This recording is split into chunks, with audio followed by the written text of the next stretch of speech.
Hello दोस्तों, कैसे हैं आप। दोस्तों, पाकिस्तान के वज़ीर आज़म और इसके आला तरीन जनरल परवेज़ मुशर्रफ एक बोतल में दो बिच्छू की तरह थे। इनकी जंग का एहतमाम मंगल को पाकिस्तान इंटरनेशनल एयरलाइन के एक जेट के कॉकपिट में हुआ, जिसमें जनरल परवेज़ मुशर्रफ और कम अज़ कम 190 दीगर मुसाफिर श्रीलंका से कराची जा रहे थे, जहां पर जनरल परवेज़ मुशर्रफ को वज़ीर आज़म नवाज शरीफ ने एक सरकारी तकरीब में पाकिस्तान की नुमाइंदगी के लिए भेजा हुआ था। दोस्तों, शाम 5 बजे के करीब जब तैयारा फ़ज़ा में ही था तो नवाज शरीफ ने army chief general Pervez Musharraf को बरतरफ कर दिया और एक लेफ्टिनेंट कर्नल फौजी intelligence officer general Ziauddin Butt को इनकी जगह पर लेफ्टिनेंट लगा दिया। ये फौजी एस्टेब्लिशमेंट के खिलाफ एक किस्म की सिविलियन बगावत थी, जो कि वज़ीर आज़म से नफरत करने के लिए परवान चढ़ी थी। तकरीबन 1.5 घंटे बाद एयर ट्रैफिक कंट्रोल्स ने तैयारे को कराची इंटरनेशनल एयरपोर्ट पर उतरने की इजाज़त देने से इनकार कर दिया।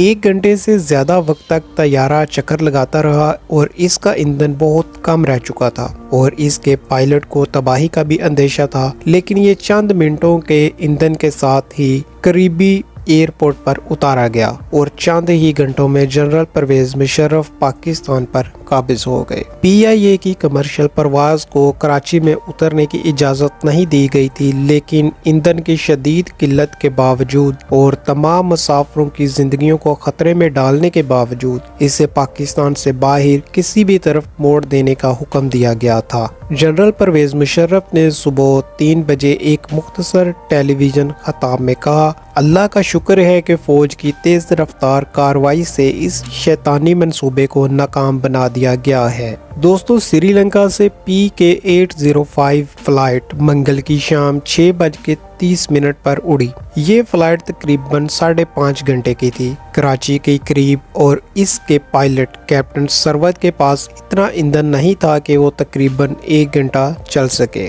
फौज के तर्जुमान कहते हैं कि पायलट ने बार बार लैंड करने की मंजूरी की दरख्वास्त से इनकार ही सुना। इसे हुक्म दिया गया कि जहाज का रुख पहले ओमान खलीज फारस में फिर भारत की तरफ मोड़ दिया जाए। कैप्टन सरवत, जो कि इस जहाज के पायलट थे, उन्होंने कहा कि वो जहाज में मौजूद ईंधन से बेहद परेशान थे क्योंकि ईंधन बहुत कम रह चुका था। इसने पाकिस्तान के दूसरे बड़े शहरों लाहौर और इस्लामाबाद के कंट्रोल टावर से राब्ता किया और इसे झिड़क दिया गया। फिर कराची के कंट्रोल टावर से एक नया हुक्म आया, कराची से बाहर एक छोटे से इलाकाई हवाई अड्डे नवाब शाह में जहाज को लैंड किया जाए, जिसके नतीजे में जहाज के कैप्टन ने एहतजाज करते हुए कहा कि इसका एयरबस हवाई पट्टी के लिए बहुत बड़ा है। फौज के मुताबिक पुलिस का एक दस्ता वज़ीर आज़म नवाज शरीफ की तरफ से रवाना किया गया और एक छोटा तैयारा नवाब शाह एयरपोर्ट पर जनरल परवेज़ मुशर्रफ का इंतजार कर रहा था ताकि इन्हें गिरफ्तार करके इस्लामाबाद पहुंचाया जा सके। दोस्तों, ब्रिगेडियर कुरैशी ने एक इंटरव्यू में कहा कि इस वक्त फौज को मालूम हो चुका था कि जनरल परवेज़ मुशर्रफ को हटा दिया गया है।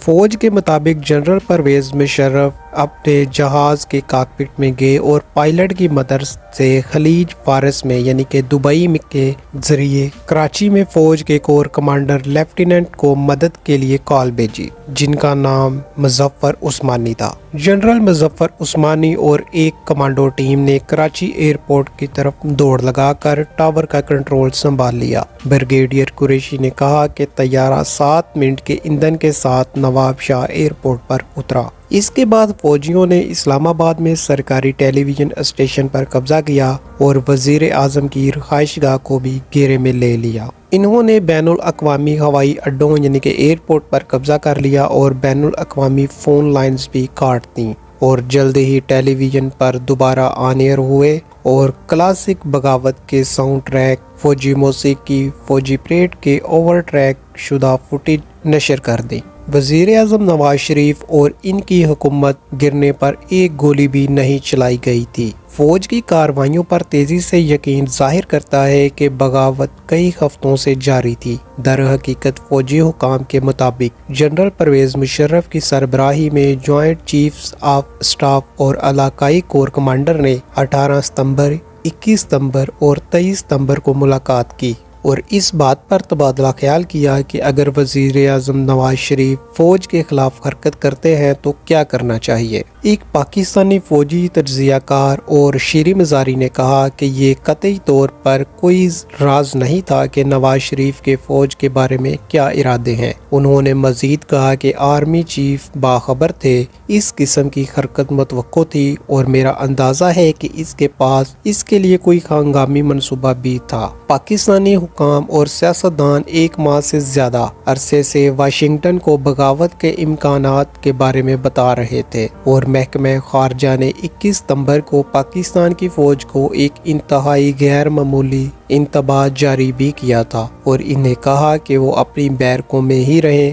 اور سیاست سے دور رہیں۔ ستمبر کے آخر میں اور بھی کچھ نشانیاں بغاوت والی ظاہر ہونے لگیں۔ وزیر اعظم محمد نواز شریف کی جانب سے 3 اعلیٰ فوجی افسران کو ہٹانے یا ایک ریٹائر کرنے اور بحریہ کے سربراہ کے مستعفی کرنے کے بعد فوج کی طرف سے چہمگوئیاں سنائی دینے لگی تھیں۔ اس کے باوجود وزیر اطلاعات مشاہد حسین نے اعلان کیا کہ حکومت اور فوج کے درمیان مکمل ہم آہنگی کا راج ہے۔ Intelligence chief general Zia Uddin but کی طرح مشاہد حسین بھی اس وقت گرفتار ہو چکے تھے۔ 26 ستمبر کو نواز شریف نے اپنے دشمنوں پر حملہ کیا اور انسداد دہشت گردی کے قوانین کے تحت اپوزیشن کی سیاسی ریلیوں پر پابندی لگا دی۔ انہوں نے پاکستانی سیاست میں ایک نایاب کام کیا تھا، اپوزیشن کو ایک ہی معاملے پر متحد کیا جو کہ ان کی برطرفی تھی۔ پھر 30 ستمبر کو ایک غیر متوقع اقدام میں انہوں نے جنرل پرویز مشرف کو چیف آف آرمی سٹاف کے عہدے پر رکھتے ہوئے 2 سال کے لیے دوبارہ chairman joint chiefs of staff کے عہدے پر تعینات کیا۔ نواز شریف بظاہر جنرل پرویز مشرف کو مطمئن کرنے کا ارادہ ہی رکھتے تھے،